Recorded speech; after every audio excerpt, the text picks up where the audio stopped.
for years to come. Little company called Capcom. Ever heard of them? Probably not. They're a little tiny division out of Japan.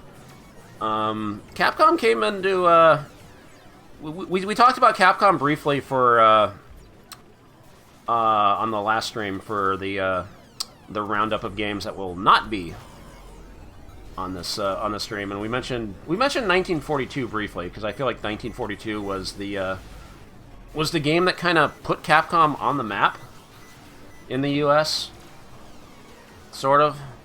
The problem was Capcom didn't really have much in the way of like U.S. distribution. Like they when they were starting out, they didn't have like a U.S. branch.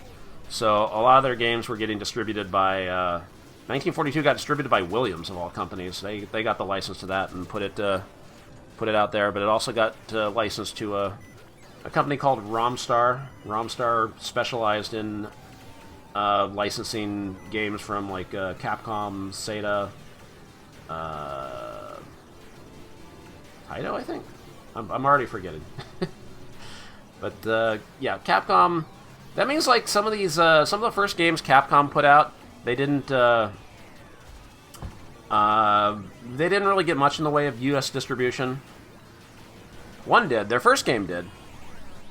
But it still like wasn't. I would say wasn't that common. Wasn't too popular.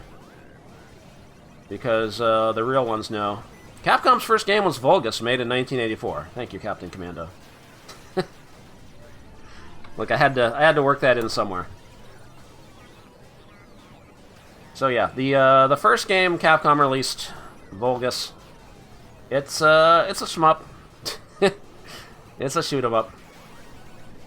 It's not really it doesn't have funny little guys, but it does have a couple things you'll see a lot of in later Capcom games.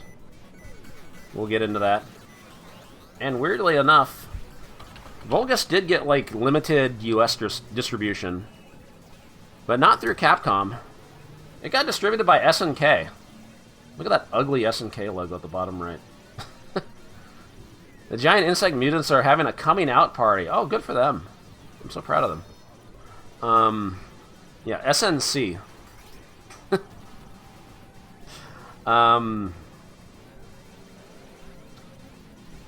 Yeah, it's so weird seeing like an SNK copyright on a Capcom game when you know what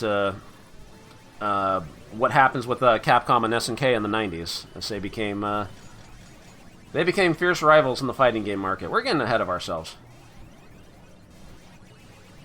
But yeah, SNK distributed this, and I have seen the only place I've ever seen like an actual cabinet of this was at Galloping Ghost. And that SNK logo was on the marquee.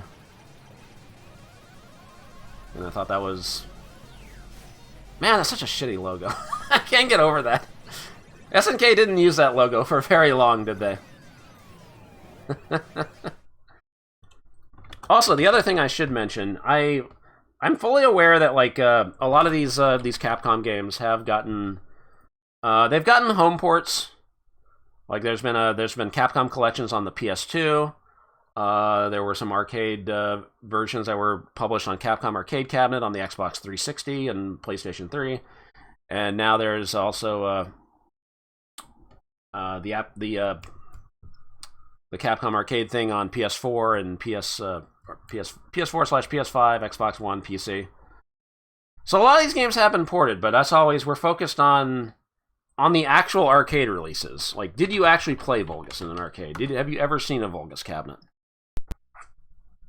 That's what I'm trying to get at with these games. All right, frame rate looks good. Hope you like that music.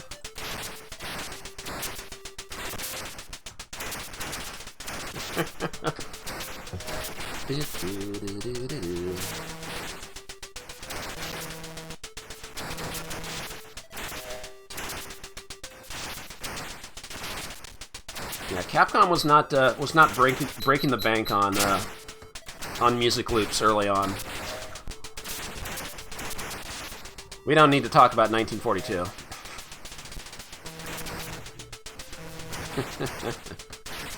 What's up, Dollopus?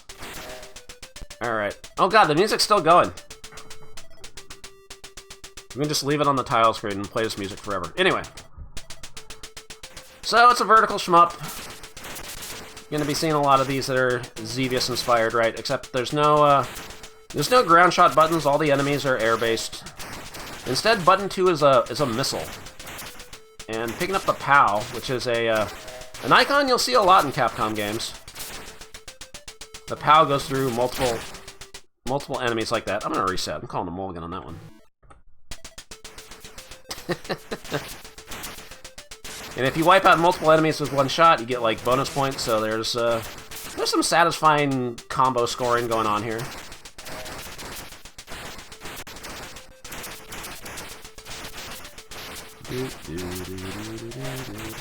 Let's nail that shot this time. So there are these power-ups that show up. There's an E power-up, an S power-up, and a D power-up.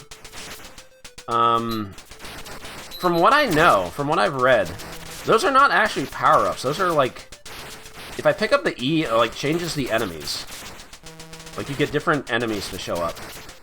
And then like the S and the D also like increase... I think like one of them increases like shot speed of enemies, and the other increases like the number of shots they fire. So it makes you think they're good, but I guess you want to avoid them. If you're playing for survival anyway, obviously you do get extra lives every first one's at 20,000. Oh, there it is. There's the Capcom pinwheel. The Yashichi. It's an enemy in this game. The pinwheel is often a good thing in Capcom games. It usually gives you a 1-up or a point bonus or whatever. But it originated as an enemy in this game, of all things. I guess Capcom liked the design of it. And became an unlikely mascot. Ah, I didn't get the 6 kill. It's heel run. Yeah, the heel persona didn't work for Yashichi. It had to be a face. Oh, we're going into outer space. Sick. The stars start blinking if you don't move the screen for some reason. Ah, look at that bonus. Satisfying.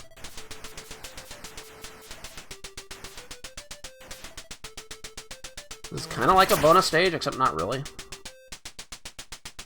can still die.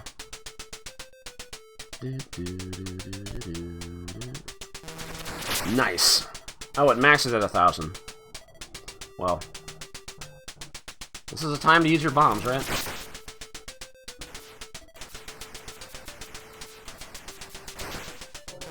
Oh, and now I gotta fight stuff again. Okay, I got no more POWs. I gotta pick up some POWs. Oop. So you can despawn enemies really easily in this game. Like once they go off the screen, they're just gone forever. But that also applies to power-ups. That E's gone now. Nope, never mind, it's back. Ah, couldn't kill that thing.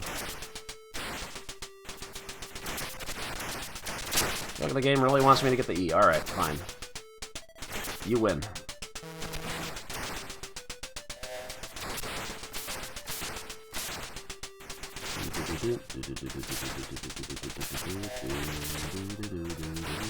Can I avoid the S, though? I know the S isn't good. Oh, I got no... Oh, I did have a power-up. Thought it was out.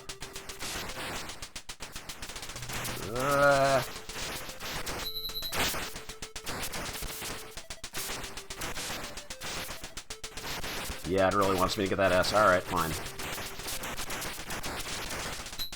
Oh, these are like the, those things in Xevious, huh? But you can destroy them with the missile. Pretty sure the missile can destroy anything.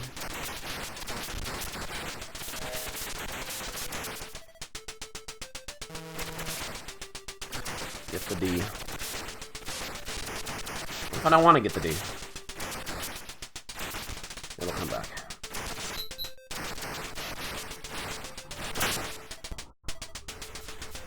Feels like avoiding the power-ups doesn't really work. You're gonna die no matter what. Ah, shit. Ah, you fucker. So you do move a little slowly. And you never get much in the way of, you don't really get shot power-ups. I despawned some of the flashing enemies there.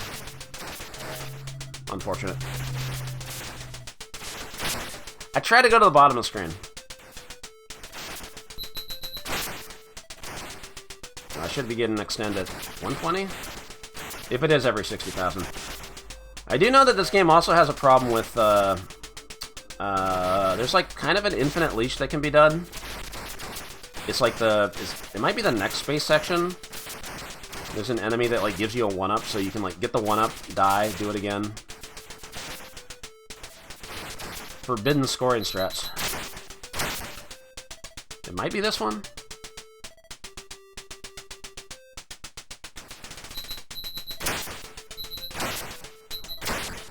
Oh, I didn't get an extend at 120. Oh, this must be on different settings then.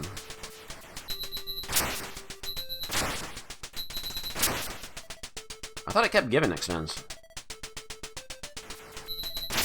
Or maybe I'm mistaken.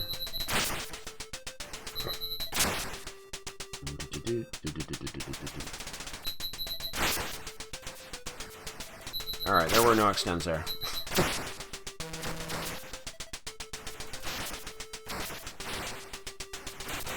Anyway, yeah, this game's alright.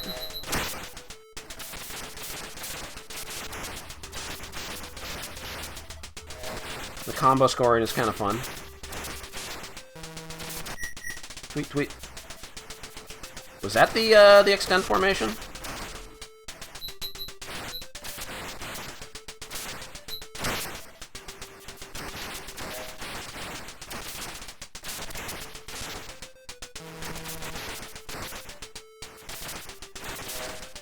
Or was that a score extend?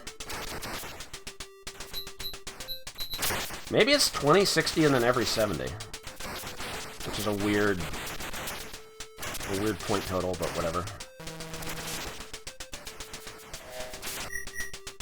Oh, I got another one.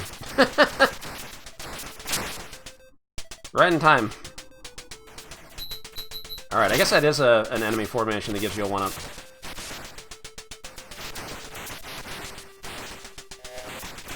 Ah. Back where you coward. Accidentally despawn the power-up.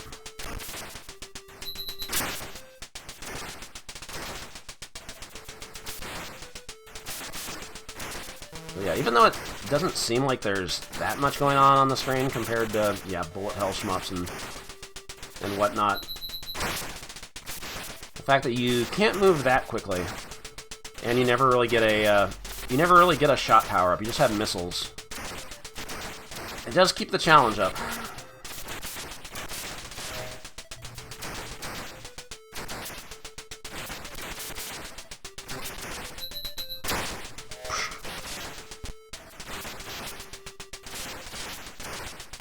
Yeah, you have a ton of different enemies like flying all over the screen.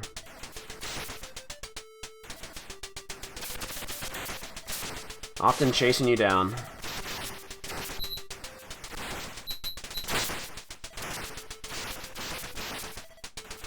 Get me to space.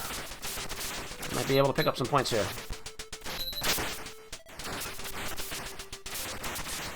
Never mind, they're still going.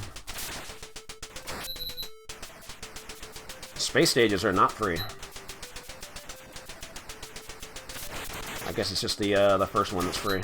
Oh, that's the power-up enemy, or the extra life enemy. I remember now. Come on. Yep, I got 10,000 and a 1-up. So I think you die here, and then you get another chance to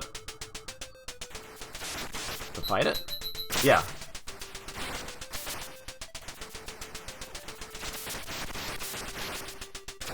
This is the forbidden tech.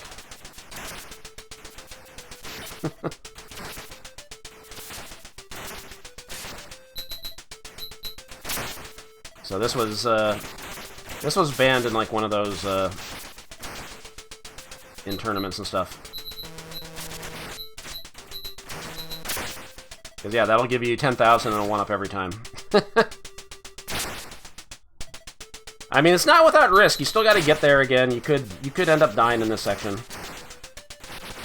Or you could fuck up, like, firing the missiles in the first place to even, like, get the 1-up. But it's there if you want to do it. If you want to make your credit last for a long time, and I'm sure arcade operators weren't happy about that. If anybody figured it out, and I'm sure people did.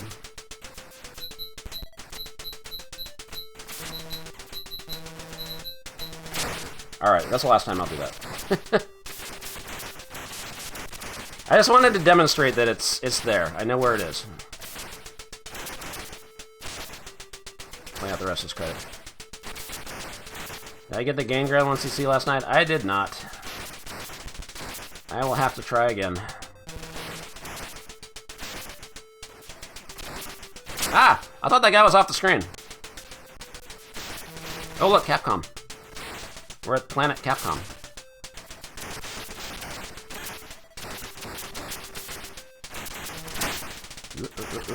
Come on.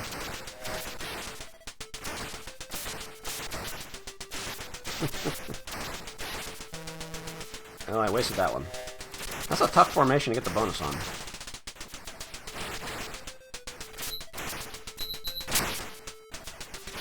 Alright, you really want me to get the E?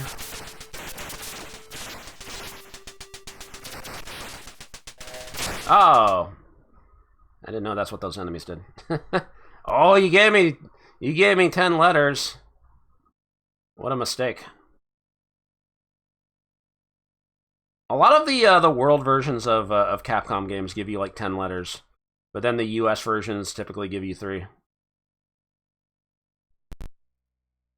Oh, I can't go backwards. There we go, the classic.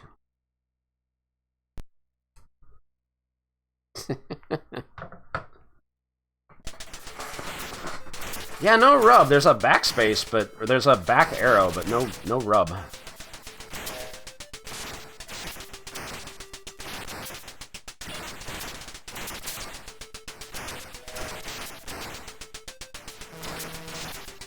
Progressive bonus for shooting successive enemy fleets? Like what fleets?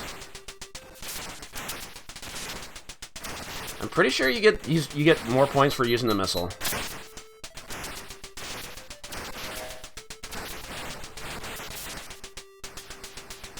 Anyway, that's Vulgus. I don't think I need to have another credit. I think you get the point.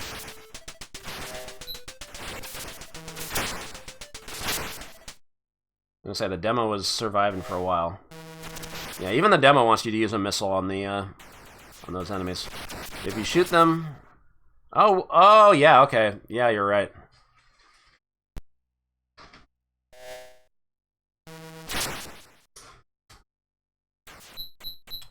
So it's like the big flagships in 1942 then. It keeps going up by 500. Yeah, if you're able to survive for a while on one life, I guess that would make sense. So yeah, there is some variety as to like what kind of strategy you want to use for score. That's cool. Yeah, maybe I should have watched the how to play demo. It's right there. All right. Well.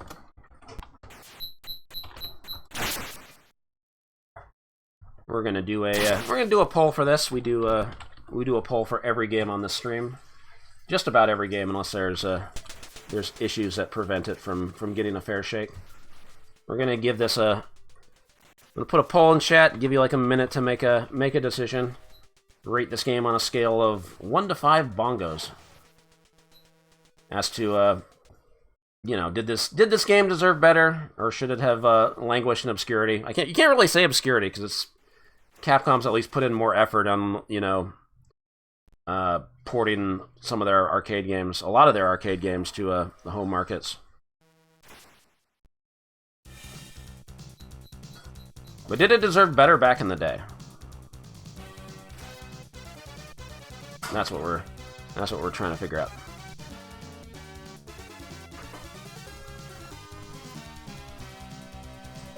Yeah, this is like threading the line between 3 and 4, huh? It doesn't really do that much, you know, spectacularly different from shmups, but like shmups at the time were still pretty basic. Yeah, flossing the crack. Thank you, Chubo. I think I can go either way.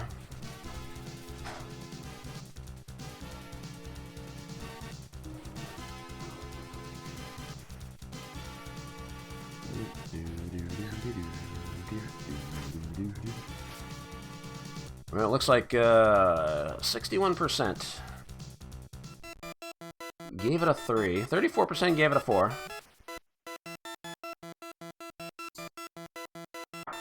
A great shmup for its time. Fuck Xevious. I would say I'd probably rather play this over Xevious, sure. I know Xevious was a very important game for what it did for arcade shmups.